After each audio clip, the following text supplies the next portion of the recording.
Bonjour, heureux de débattre amicalement aujourd'hui autour d'une betterave un peu particulière. Non pas celle qui nous rappelle de mauvais souvenirs à la cantine, mais bien sûr de la betterave sucrière. Alors ces dernières semaines, la filière bien sûr a été secouée par l'interdiction de certains pesticides. Alors le sucre français est-il en péril?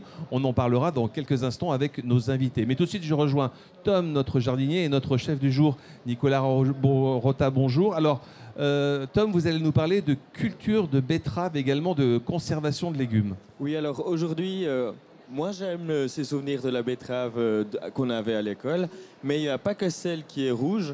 On verra quelques diverses variétés. Et puis après, le potager de l'automne, on a tendance à l'oublier, ce potager-là, avec de nombreuses salades, des pommes de terre, toutes ces variétés, toutes ces choses qu'on peut avoir en plein hiver avec notre propre production de légumes. Merci Tom. Allez, tout de suite, on file en cuisine.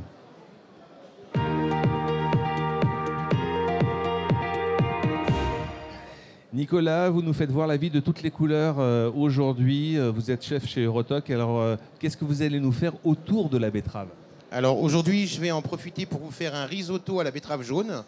Et comme la betterave jaune se marie très bien avec le panais et la carotte, je vais associer du panais et de la carotte à ce risotto avec un petit pesto qui va être fait avec les épluchures de carottes.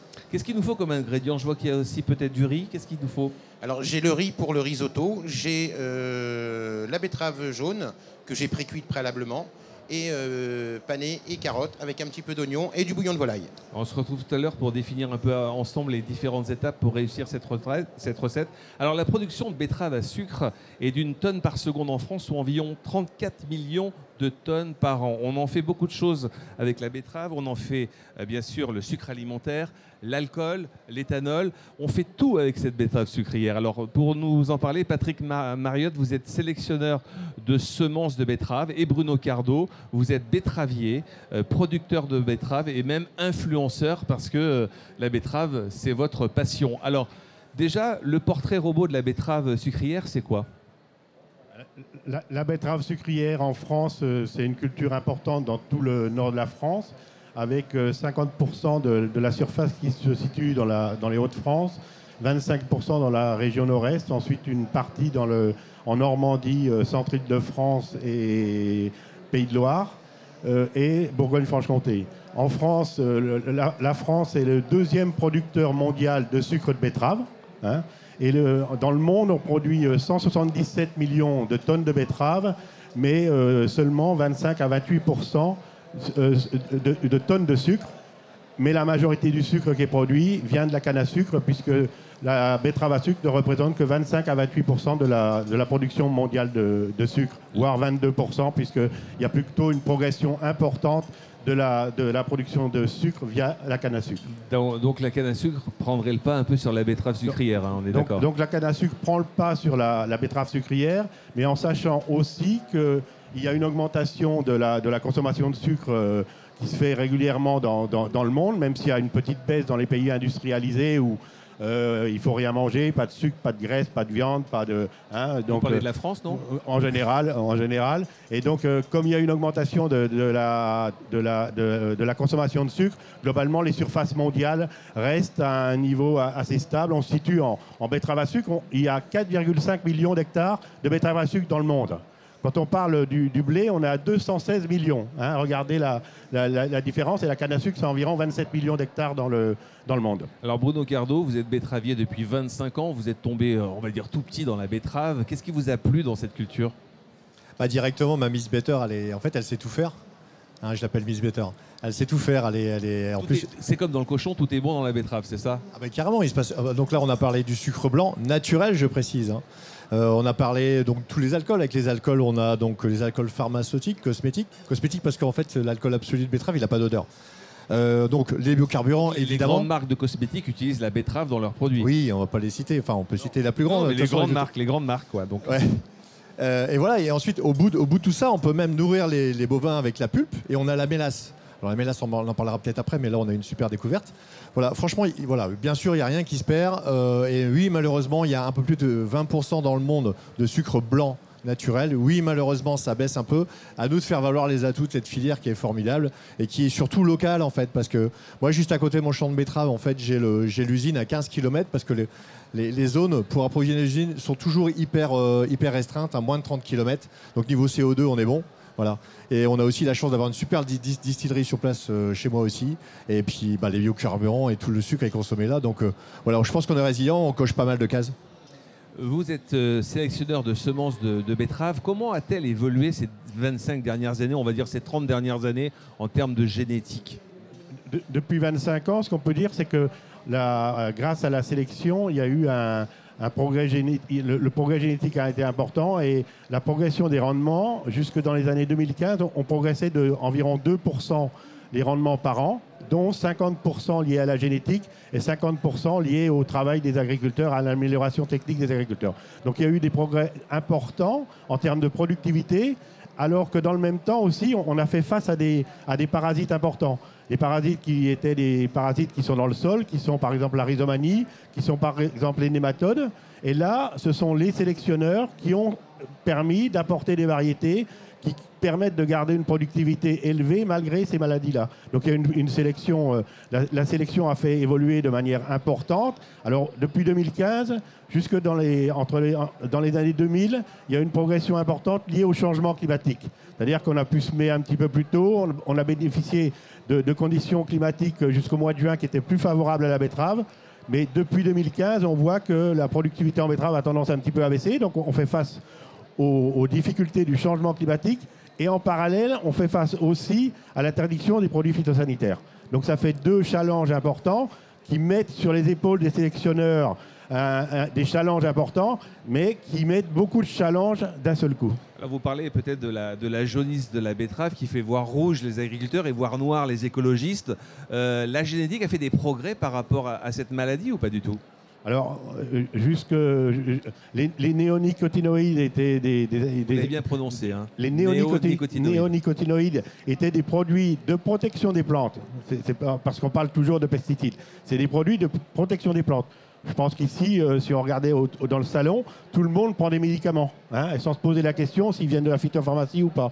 Donc les néonicotinoïdes ont apporté un niveau important et les sélectionneurs se sont penchés sur d'autres challenges à relever. Hein, et aujourd'hui, effectivement, compte tenu de l'interdiction des néonicotinoïdes, tous les sélectionneurs travaillent sur ce sujet-là. Mais on sait aussi que pour faire une variété, il faut 10 ans. Hein, et il faut 10 ans et on ne peut pas se concentrer que sur la jaunisse. Il faut garder les autres facteurs. Ces fameux néonicotinoïdes, c'est pas récent. C'est-à-dire qu'il y a 10 ans, on aurait pu déjà prendre un peu un tournant, non ou pas?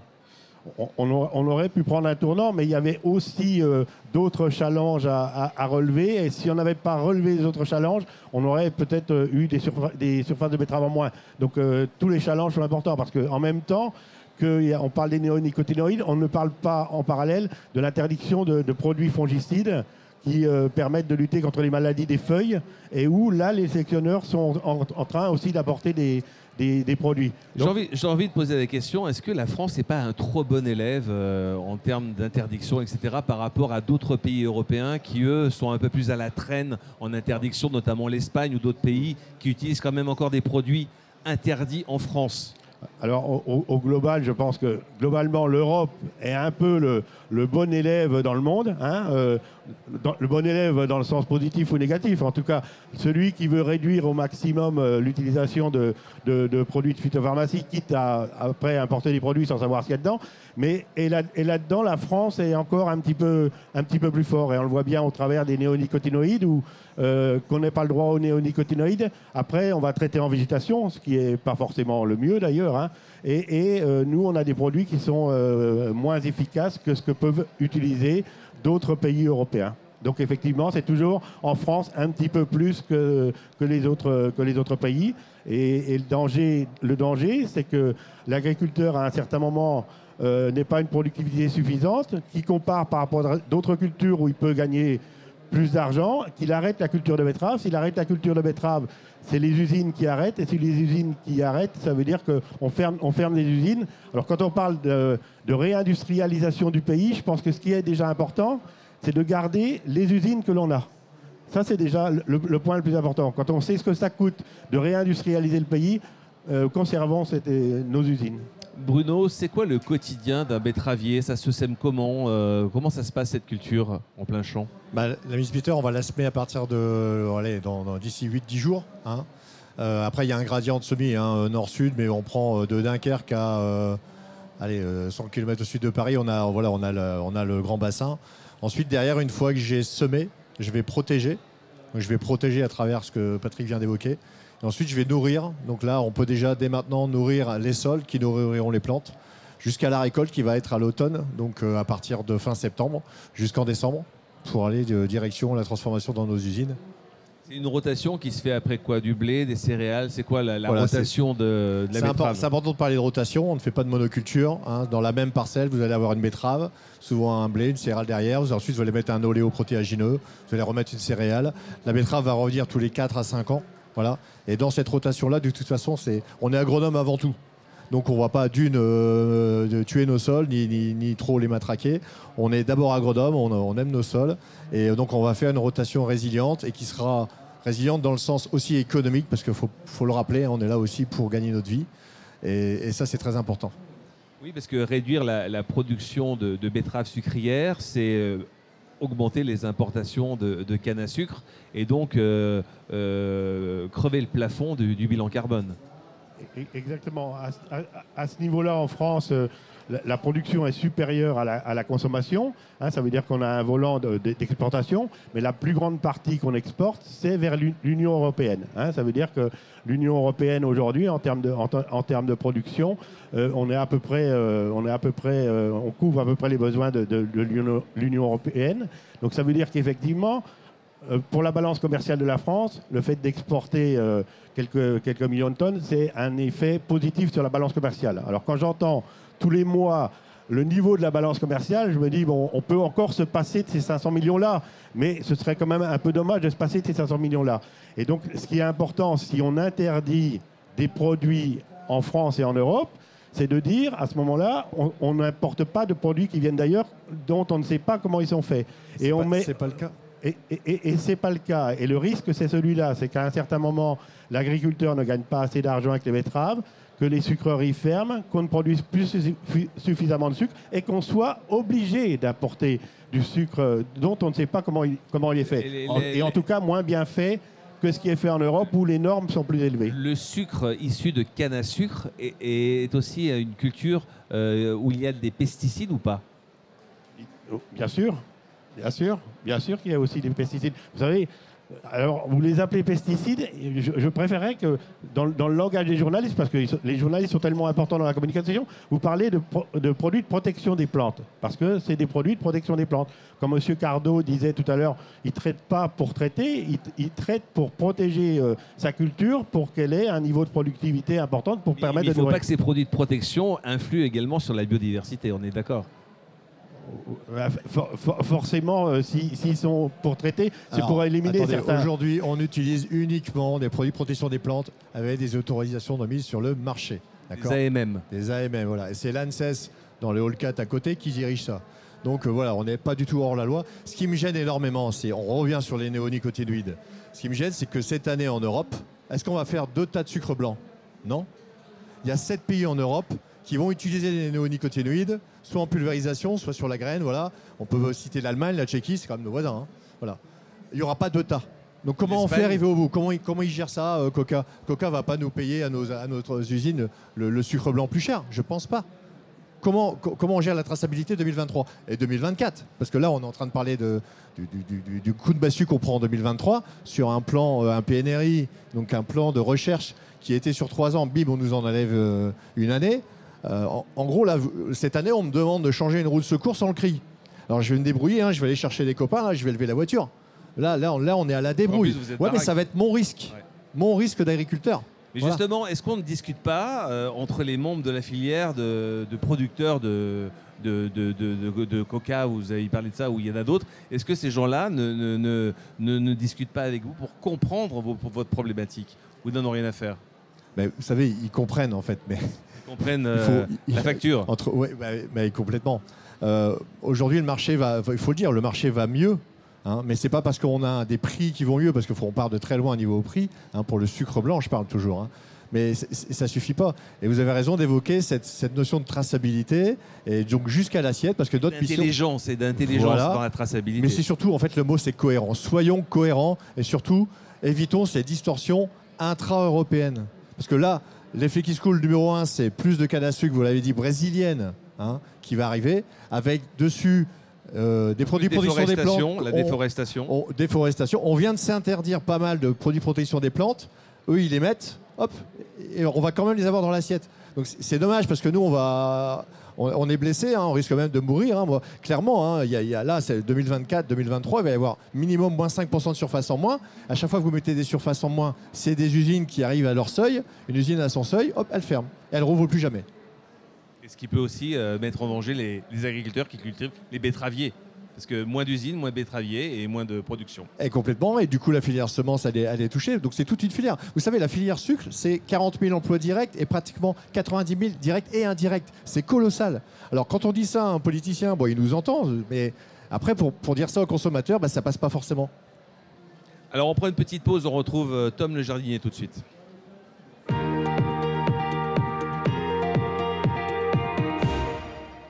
Le sourire au jardin, Tom, et aujourd'hui, vous nous expliquez comment cultiver, semer, produire et récolter la betterave. Alors oui, c'est pas la même betterave, Philippe, que celle qu'on a nos sucriers avec nous. C'est la betterave qu'on va consommer, nous, les humains. Là, je vais vous montrer quelques variétés. Il y aurait encore des betteraves jaunes, il y aurait encore des betteraves blanches avec certaines variétés comme la betterave alpina qui devient complètement blanche. Et toutes celles-là, elles sont délicieuses. On peut les manger crues, cuites. Et pour ceux qui n'auraient pas de jardin, avant que je vous explique le semis, il y a évidemment la betterave qu'on peut récolter pour ces jolies feuilles, une fois qu'elles sont très fines, très jeunes. Et là, on va les semer dans des plateaux où c'est qu'on va faire une solution à base d'algues, de l'agar-agar. Et c'est aussi une solution pour un petit peu décorer nos plats. Ici, on imagine que c'est mon potager tout de suite. Et donc, j'ai tracé un sillon. On va faire un premier semis avant qu'on va les déplacer en les repiquant dans son jardin. Ce sillon, il est très peu profond, 1 à 2 cm. Et là, je vais déposer mes graines. Et comme je les dépose, j'en mets beaucoup. J'en mets beaucoup plus que ce que je pourrais faire dans leurs conditions réelles de culture, puisqu'on a ce repiquage. Une fois que j'ai fini mon semis, je vais évidemment repiquer mes graines. Je vais bien les arroser jusqu'à la germination, voire un peu plus, jusqu'à qu'elles ont quelques vraies feuilles avant un repiquage. Et là, on peut les consommer depuis dans 3 semaines, on va les semer et on va les récolter déjà de mi-juillet pour les variétés très jeunes. Et puis on va les récolter les dernières au moment des dernières gelées, aux premières gelées plutôt. Et là, on va pouvoir les conserver en cave et en récolter et en consommer tout l'hiver dans sa cave. On parlera après de la cave, mais il faudra être vigilant, les récolter, les inspecter régulièrement pour voir s'il n'y a pas de maladies qui pourraient fongiques qui pourraient venir sur nos récoltes. Merci Tom. Alors on retourne en cuisine pour voir un petit peu les différentes étapes pour mettre un peu aujourd'hui un peu de couleur dans nos assiettes avec cette betterave colorée. Chef, quelles sont les étapes alors? Alors les étapes sont extrêmement simples. On va déjà faire suer les oignons, puis on va faire ce qu'on appelle nacrer, c'est enrober le riz et les oignons de matière grasse. Et une fois que le riz devient translucide, on va ajouter les carottes et le panais. Pour qu'il. Le panais, c'est un légume qui revient vraiment en force dans nos assiettes. Panais, topinambour, tout à fait, rutabaga, c'est les légumes anciens. Les grands chefs étoilés utilisent beaucoup ce genre de légumes aujourd'hui. Absolument.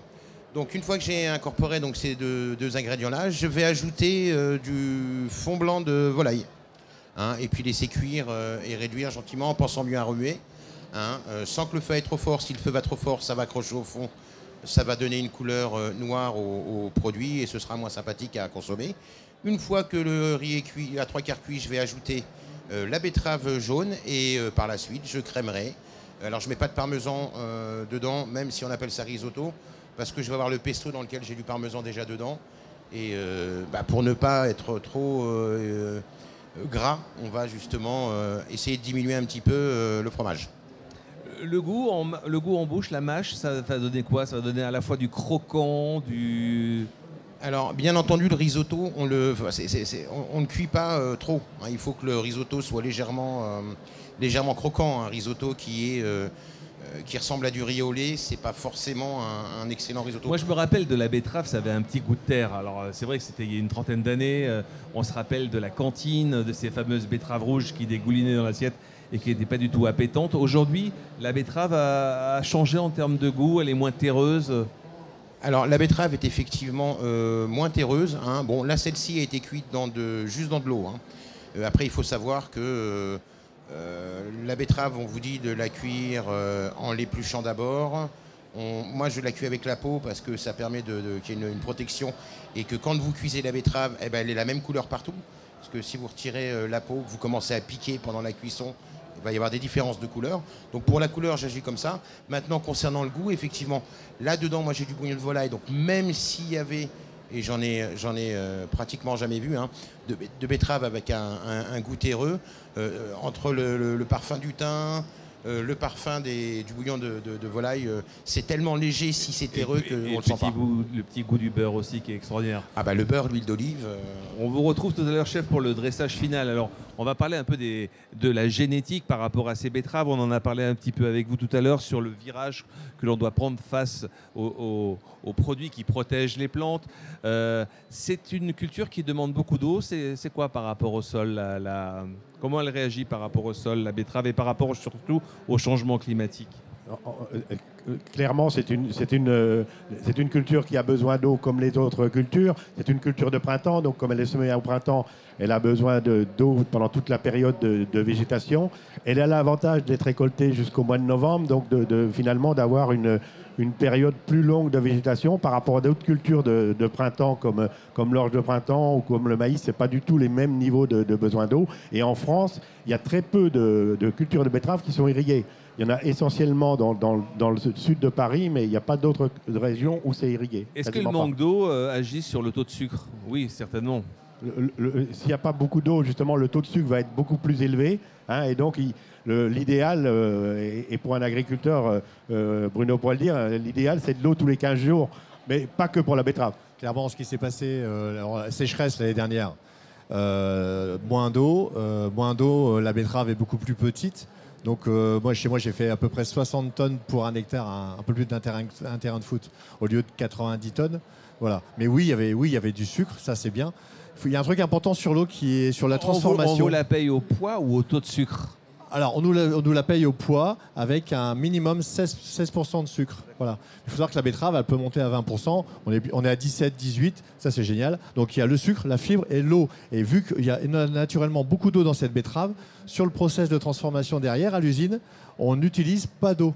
C'est-à-dire que dès le début, on capte l'eau de cette betterave et on la garde pour les lavages, pour les vapeurs, pour tout le process indus. Oui, ça c'est hyper résilient en fait. Et cette eau n'est pas perdue puisqu'elle est transformée aussi après la betterave. On en fait du sucre, mais on en fait de la mélasse, on en fait plein d'autres choses. On la donne à manger aux bovins, en tout cas aux animaux de la ferme. C'est ça, oui. Alors, il y a aussi une avancée sur les intercultures. L'interculture, c'est aussi une des solutions pour utiliser moins de produits qui protègent les plantes, notamment sur les nématodes et d'autres problèmes. Ces intercultures, elles rendent service au sol. Il faut raisonner sol. Le sol, c'est la base de tout, quelle que soit la culture. Quelle que soit la culture. Sol vivant. Sol vivant, c'est interculture.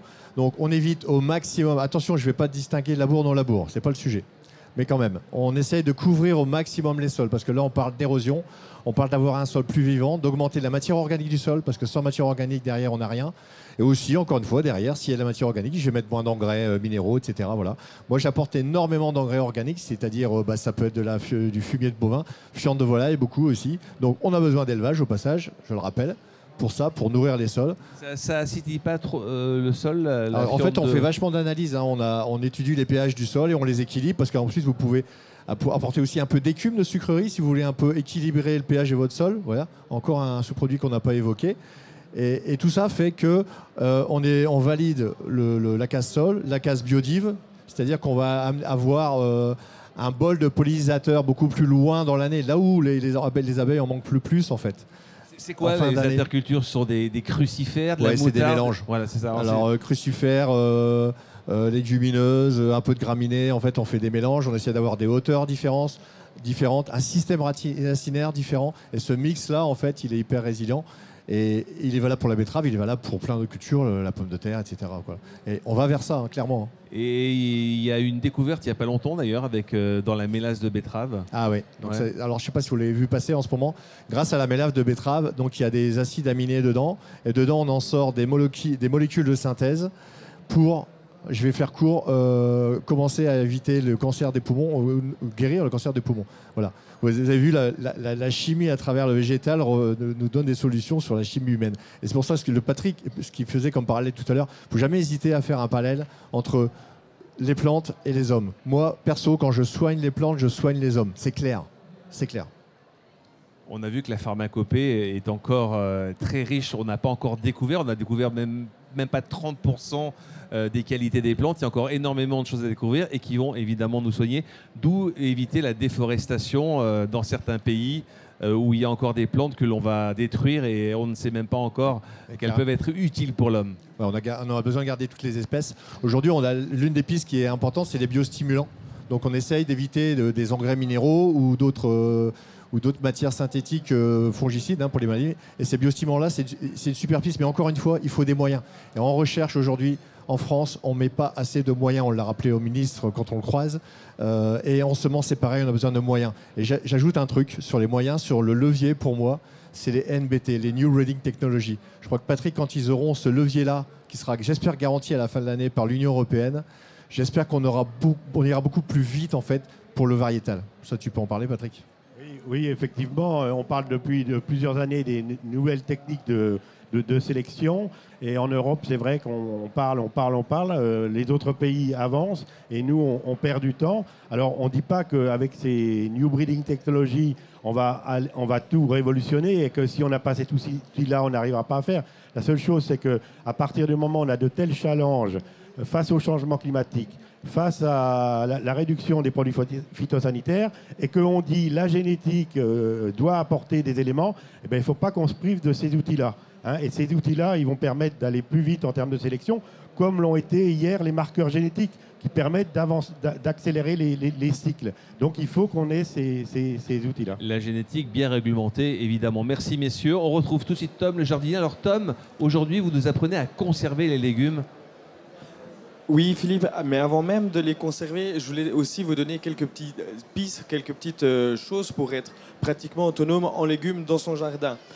Après les vacances d'été, quand on revient, on a les premières récoltes de tomates, des récoltes abondantes, et on a tendance à oublier le jardin de l'automne. N'oubliez pas d'installer les pains de sucre, n'oubliez pas d'installer les chicorées en termes de salade, semer de la mâche, semer des épinards. Vous pourrez en profiter pratiquement jusqu'à la mi-avril au jardin, avant d'avoir les nouvelles cultures qui les remplaceront. Pensez aussi à bien remplir vos caves avec des courges, avec tout plein de choses. Et n'oubliez pas de faire vos bocaux avec de nombreux légumes. Vous pourrez aussi conserver au jardin des poireaux. Une petite astuce là aussi, c'est choisissez des variétés avec le feuillage le plus bleuté possible. C'est ceux qui résistent le mieux au froid. Paillez bien votre potager avec des feuilles mortes par exemple, et vous pourrez même en cas de gel les récolter. N'oubliez pas aussi tous les légumes racines, les radis, les navets, on l'a vu aussi les betteraves, ils pourront être conservés facilement en cave. Et il y a aussi la fameuse pomme de terre qui, elle, une fois être récoltée, se conservera aussi longtemps en cave. Un dernier petit message pour conclure, messieurs, sur la betterave sucrière. Quand on a vu l'interdiction des néonicotinoïdes, on aurait pu se dire la betterave, c'est fini. Il faut savoir que pour nous, en France, c'était terminé l'année prochaine, normalement, donc c'est une année avant. Mais on se dit aussi que si les gouvernements européens arrivent à se dire qu'il faut la souveraineté alimentaire, qu'on ferme les frontières, au contraire, on peut avoir une augmentation de la production de betteraves en Europe. Non, ma conclusion, elle est là. Ah, vous portez un message dans le dos. Très bien. En tout cas, la betterave, ça vous muscle. Merci, messieurs. En tout cas, Nicolas, comment on dresse cette assiette, s'il vous plaît? Pour la dresser, j'ai mis un petit peu de pesto au fond. Par la suite, j'ai monté un petit peu, en donnant du volume, mon risotto, que j'ai crémé juste à la fin. Un petit peu de jeunes pousses de persil dedans pour remettre un peu de couleur. Et dessus, j'ai rajouté quelques lamelles de citron confit. C'est magnifique, c'est coloré. Tout ce qu'aiment les enfants. Une petite question. Oui, moi, ma betterave, je la cuis en croûte de sel. Est-ce que vous avez déjà testé cette technique pour vraiment avoir un goût fort betterave? Alors effectivement, il y a plusieurs façons de cuire la betterave, hein. On peut la cuire en croûte de sel. On peut également la cuire au four, hein, ce qui nous permet de garder une couleur plus vive, hein. Après, vu le coût de l'énergie en ce moment, c'est quand même moins coûteux. On peut aussi la cuire à la vapeur, hein. Ça pose pas de souci. Merci chef, allez tout de suite à table et à très vite.